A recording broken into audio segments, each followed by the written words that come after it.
Welcome back to the channel guys. അപ്പോൾ എല്ലാവർക്കും എൻ്റെ ഒരു പുതിയൊരു വീഡിയോയിലോട്ട് എല്ലാവർക്കും സ്വാഗതം. അപ്പോൾ ഇന്ന് വന്നിട്ടുള്ളതെന്ന് പറഞ്ഞാൽ വേറെ ഒന്നുമല്ല, എക്സോസ്റ്റിൻ്റെ ബെൻഡ് പൈപ്പിനെ കുറിച്ചിട്ട് ഒരുപാട് പേര് ചോദിച്ചിട്ടുണ്ട്.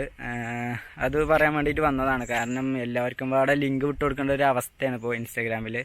അപ്പോൾ അവരോടൊക്കെ ഞാൻ വിട്ടുകൊടുത്തു, പരമാവധി എല്ലാവർക്കും വിട്ടുകൊടുത്തു. പിന്നെ പഴയ വീഡിയോ ക്ലിക്കായിട്ട് ഇപ്പോഴും അതിലൊരുപാട് കമൻ്റായിട്ട് ചോദിക്കുന്നുണ്ട് ബെൻഡ് പൈപ്പ് ഓടുന്ന ബ്രോ പറയണമുണ്ട് ഞാൻ എവിടുന്ന മേടിച്ചത്, പക്ഷെ ആർക്കും മനസ്സിലാകണില്ല തോന്നുന്നു.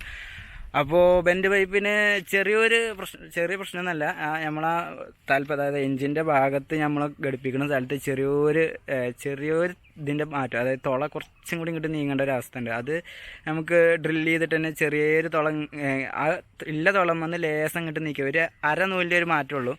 അപ്പോൾ വേറെ പ്രശ്നമൊന്നുമില്ല. അത് നമ്മൾ സ്റ്റോക്കല്ലല്ലോ മേടിക്കണം. അപ്പോൾ ഇത് ഒരു A1 എന്ന് പറഞ്ഞ ഒരു കമ്പനീൻ്റെയാണ്. അപ്പോൾ സാധനത്തിൻ്റെ ലിങ്ക് ഞാൻ ഡിസ്ക്രിപ്ഷനിൽ കൊടുക്കാം കേട്ടോ. എന്താണെങ്കിലും ഇനി സംശയം ഉണ്ടെങ്കിൽ ഇത് നിങ്ങൾ അതിൽ കയറിയാൽ മതി. അപ്പോൾ ലിങ്ക് കയറിയാൽ നിങ്ങൾക്ക് കിട്ടും. അപ്പോൾ വീഡിയോ ഇത്രയൊക്കെ തന്നെ ഉള്ളൂ. നിങ്ങൾക്കൊരു ഉപകാരപ്പെട്ടോട്ടെ എന്ന് വിചാരിച്ചിട്ടാണ് വീണ്ടും എൻ്റെ പൈപ്പിൻ്റെ ഒരു വീഡിയോ ചെയ്യുന്നത്. ചാനൽ സബ്സ്ക്രൈബ് ചെയ്യാത്തവരൊക്കെ സബ്സ്ക്രൈബ് ചെയ്യുക, ഷെയർ ചെയ്യുക, ബെല്ലൈക്കൺ അമർത്തുക. വണ്ടി സംബന്ധിച്ചിട്ടോ അല്ലെങ്കിൽ ട്രാവൽ സംബന്ധിച്ചോ ഒരു വീഡിയോയിൽ കണ്ടുമുട്ടാം. അപ്പോൾ ബൈ.